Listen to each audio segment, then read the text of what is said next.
शेतकरी मित्रांनो, यावर्षी पावसाचे कमी अधिक प्रमाण आणि कपाशीची झालेली उशिरा लागवड यामुळे अनेक शेतकरी बांधव चिंतेत आहेत. विशेषतः कपाशीवर कपाशी तसेच ज्वारी, मका किंवा तीळ घेतलेल्या जमिनीवर ज्या शेतकऱ्यांनी कपाशीची लागवड केली आहे तिथे पिकाची अपेक्षित वाढ दिसून येत नाही. कपाशीची योग्य वाढ म्हणजेच उंची किती असावी? 30 ते 35 दिवसांत 1 फूट म्हणजेच 12 इंच किंवा 40 ते 45 दिवसांत सरासरी 1.5 ते 2 फूट असायला हवी. आपण सुरुवातीलाच रासायनिक खतांचा अतिवापर केल्यामुळे झाड झपाट्याने वाढते, परंतु 2 फळफांद्यांमधील अंतर 4 ते 5 इंच राहून फळफांद्यांची संख्या कमी राहते.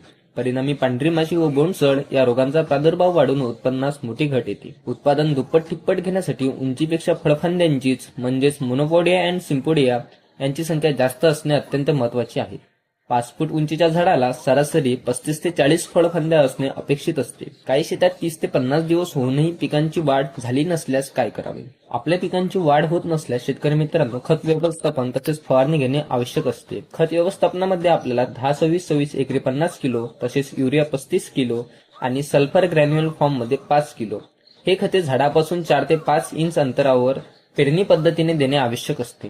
फवारणीमध्ये आपल्याला शेतकरी मित्रांनो, इमिडाक्लोप्रिड 17.8% 15 ml प्रति 20 लिटर पंपसाठी, एसिफेड 75% वाले 30 ग्रॅम प्रति 15 लिटर पंपसाठी, एसिटामिप्राइड 15 ग्रॅम प्रति 15 लिटर पंपसाठी, सुप्रीमोझो हे ऑर्गॅनिक फॉर्म मध्ये असते 40 ml प्रति 15 लिटर पंपसाठी, तसेच युरिया 100 ग्रॅम. या सर्वांची फवारणी व तसेच योग्य खत व्यवस्थापन केल्यास आपल्याला रिझल्ट हा अतिशय चांगल्या दर्जाचा मिळतो. धन्यवाद.